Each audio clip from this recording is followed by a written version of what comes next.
CPIM സംസ്ഥാന സമിതി യോഗം തിരുവനന്തപുരത്ത് അവസാനിച്ചു. പാർട്ടി തീരുമാനങ്ങൾ വിശദീകരിക്കാൻ MV ഗോവിന്ദൻ മാസ്റ്ററുടെ വാർത്താസമ്മേളനം 3:30-ന്. ഷീജ വിശദാംശങ്ങളുമായി ചേരുന്നു. ഷീജ, ഇന്നലെ സംസ്ഥാന സെക്രട്ടേറിയറ്റ്, ഇന്ന് സംസ്ഥാന സമിതി യോഗം. ഇന്നത്തെ മാധ്യമങ്ങളിലൊക്കെ അതുമായി ബന്ധപ്പെട്ട് വലിയ വാർത്തകൾ ഇങ്ങനെ വന്നുകൊണ്ടേയിരിക്കുകയാണ്. സംസ്ഥാന സമിതി യോഗം അവസാനിച്ചു. TP രാമകൃഷ്ണൻ കോഴിക്കോട്ട് മാധ്യമപ്രവർത്തകരെ കണ്ടു. അപ്പോൾ അദ്ദേഹം പറഞ്ഞൊരു പ്രധാനപ്പെട്ട കാര്യം, പാർട്ടി ഏൽപ്പിക്കുന്ന ഏത് ചുമതലയും ഏറ്റെടുക്കും എന്നാണ് അദ്ദേഹം പറഞ്ഞത്. ഏതായാലും പല വാർത്തകളും വരുന്നൊരു ഘട്ടത്തിൽ MV ഗോവിന്ദൻ മാസ്റ്റർ, CPIM സംസ്ഥാന സെക്രട്ടറിയുടെ വാർത്താസമ്മേളനം 3:30-നുണ്ടല്ലേ? തീർച്ചയായും ശരത്ത് സൂചിപ്പിച്ചതുപോലെ തന്നെയാണ് കഴിഞ്ഞ ദിവസമാണ് പാർട്ടിയുടെ സംസ്ഥാന സെക്രട്ടേറിയറ്റ് യോഗം ചേർന്നത്. സെക്രട്ടേറിയറ്റ് യോഗം ചർച്ച ചെയ്ത കാര്യങ്ങൾ വിശദമായി തന്നെ ഇന്ന് ചേർന്ന് സംസ്ഥാന സമിതിയും ചർച്ച ചെയ്ത് തീരുമാനങ്ങൾക്ക് അംഗീകാരം നൽകിയിട്ടുണ്ട്. ഏതായാലും ഇത് സംബന്ധിച്ചുള്ള കാര്യങ്ങൾ 3:30-ന്റെ വാർത്താ സമ്മേളനത്തിൽ CPIM സംസ്ഥാന സെക്രട്ടറി MV ഗോവിന്ദൻ മാസ്റ്റർ വിശദീകരിക്കുന്നതായിരിക്കും. ശരത്ത് സൂചിപ്പിച്ചതുപോലെ തന്നെ ഇന്നിപ്പോൾ സംസ്ഥാന സമിതി യോഗം രാവിലെ ചേരാനിരിക്കെ വലിയ തോതിൽ വാർത്തകൾ മറ്റു മാധ്യമങ്ങളിലൂടെ പ്രചരിച്ചിരുന്നു. പക്ഷേ ഇതുമായി ബന്ധപ്പെട്ടുകൊണ്ട് LDF കൺവീനറുടെ സ്ഥാനം സംബന്ധിച്ചുള്ള വിഷയത്തിലാണ് വലിയ തോതിൽ വാർത്തകൾ പ്രചരിച്ചത്. ഇത് സംബന്ധിച്ച് TP രാമകൃഷ്ണൻ കാര്യങ്ങൾ വിശദീകരിച്ചു. പാർട്ടി സെക്രട്ടറി കൃത്യമായി കാര്യങ്ങൾ വിശദീകരിക്കും എന്നുള്ള കാര്യം പറഞ്ഞിരുന്നു. ഏതായാലും സംഘടനാപരമായുള്ള വിഷയങ്ങൾ അതോടൊപ്പം തന്നെയാണ്.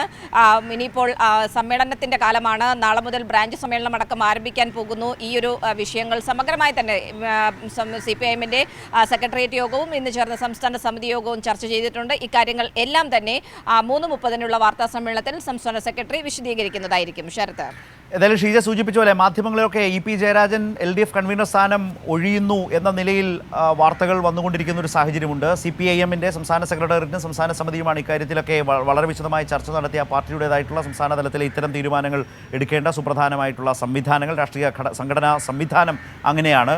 അപ്പോൾ ഈ വാർത്തകളൊക്കെ ഇങ്ങനെ പ്രചരിക്കുന്ന ഒരു ഘട്ടത്തിൽ ഇതിനെല്ലാം ഒരു വ്യക്തതയോടെ ഇതിലെന്താണ് CPIM എടുത്ത തീരുമാനങ്ങൾ എന്താണ്, അതിൽ CPIM-ന് ഇത്തരത്തിൽ വന്ന വാർത്തകളുമായി ബന്ധപ്പെട്ട് പറയാനുള്ളത് എന്താണ്, ഇതെല്ലാം വരാനിരിക്കുന്നത് 3:30-ന്റെ അല്ലെങ്കിൽ പ്രതീക്ഷിക്കാവുന്നത് 3:30-നുള്ള CPIM സംസ്ഥാന സെക്രട്ടറിയുടെ വാർത്താ സമ്മേളനത്തിലാണ് അല്ലേ?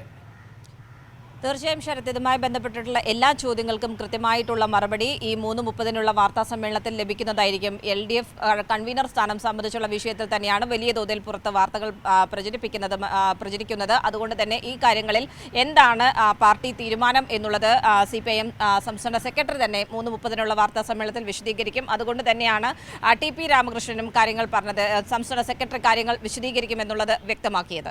ശരത്ത്, അദ്ദേഹവും പറഞ്ഞത് അങ്ങനെയാണ്. ഷീജ സൂചിപ്പിച്ചതുപോലെ CPIM സംസ്ഥാന സെക്രട്ടേറിയറ്റ് അംഗമായിട്ടുള്ള TP രാമകൃഷ്ണൻ കോഴിക്കോട്ടാണ് മാധ്യമങ്ങളെ കണ്ടത്. അദ്ദേഹം പറഞ്ഞ ഇത്തരത്തിലേക്കുള്ള വാർത്തകളൊക്കെ വരുമ്പോൾ അതേ സംബന്ധിച്ച് ആധികാരികമായ വിശദീകരണം ഒരു കമ്മ്യൂണിസ്റ്റ് പാർട്ടിയിൽ അത് പാർട്ടി സെക്രട്ടറിയാണ് പറയേണ്ടത്. അതുമായി ബന്ധപ്പെട്ട കാര്യങ്ങൾ പാർട്ടി സംസ്ഥാന സമിതിക്ക് ശേഷം ഇന്ന് 3:30-ന് CPIM വാർത്താ സമ്മേളനം വിളിച്ചിട്ടുണ്ട്. CPIM സംസ്ഥാന സെക്രട്ടറി ഗോവിന്ദൻ മാസ്റ്റർ വാർത്താ സമ്മേളനത്തിൽ ഇതുമായി ബന്ധപ്പെട്ട മാധ്യമ വാർത്തകളുമായി ബന്ധപ്പെട്ടൊക്കെ വരുന്ന കാര്യങ്ങളിലൊക്കെ പാർട്ടിയുടേതായ കാഴ്ചപ്പാട് വിശദീകരിക്കും എന്നുള്ള സാഹചര്യത്തെക്കുറിച്ച് അദ്ദേഹം സൂചിപ്പിക്കുകയുണ്ടായി.